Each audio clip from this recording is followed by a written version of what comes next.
connaissez pas cette jeune femme. Pourtant, que vous le vouliez ou non, vous vous êtes déjà fait une opinion sur elle. Au bout d'un dixième de seconde, vous saviez déjà si vous la trouviez fiable, compétente, sympathique.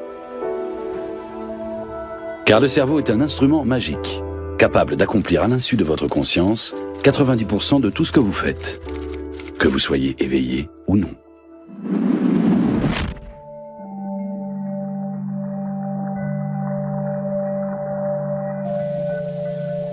Vous croyez avoir une idée ? Sachez que votre cerveau l'a eu bien avant que vous en ayez conscience. Prenez la deuxième phrase. Tous les mots en sont déformés. Si vous déchiffrez sans difficulté ce méli-mélo de lettres, c'est parce que le cerveau les remet automatiquement dans le bon ordre. Il vous guide inconsciemment dans le chaos du quotidien moderne. Il prend des décisions avant même que vous n'ayez eu le temps de réfléchir et de peser le pour et le contre. Car le cerveau analyse les données de manière automatique. Nous sommes guidés par notre inconscient. La plupart de nos actes relèvent de lui. Les décisions que nous prenons, c'est lui qui nous les dicte. J'en viens souvent à me demander qui commande ici. Sommes-nous encore maîtres à bord? Quelle est la part de contrôle que nous exerçons vraiment? L'influence de notre inconscient s'exerce pratiquement sur tout. Les études récentes le confirment. La tendance n'est pas « on pensait que toutes ces choses étaient inconscientes, mais maintenant on découvre qu'elles sont conscientes ». Non, c'est même tout le contraire. Plus on avance dans nos recherches, plus la part du conscient diminue. La part du moi conscient dans notre tête rétrécit de plus en plus. Notre perception du monde étant lacunaire, notre cerveau reconstitue en quelque sorte les pièces manquantes.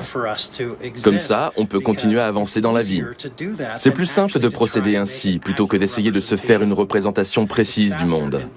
Notre cerveau se contente d'une estimation sommaire, parce que c'est plus rapide et qu'en général, ça fonctionne bien. L'Américain Clifford Pickover a mis au point un test implacable. Choisissez un de ces symboles et comptez le nombre de fois où il clignote.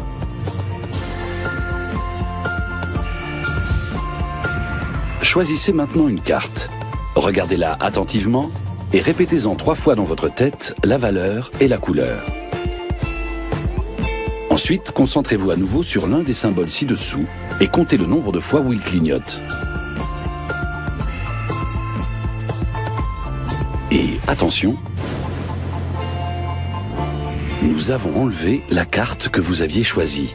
Pas vrai? Magique? Non. Nous avons simplement remplacé toutes les cartes. Voici les cartes d'origine. Si vous ne l'avez pas remarqué, c'est parce que votre mémoire vive était surmenée. Sans nous en rendre compte, nous occultons des pans entiers du monde extérieur. Tout ça parce que nous nous concentrons sur un objet ou une tâche spécifique.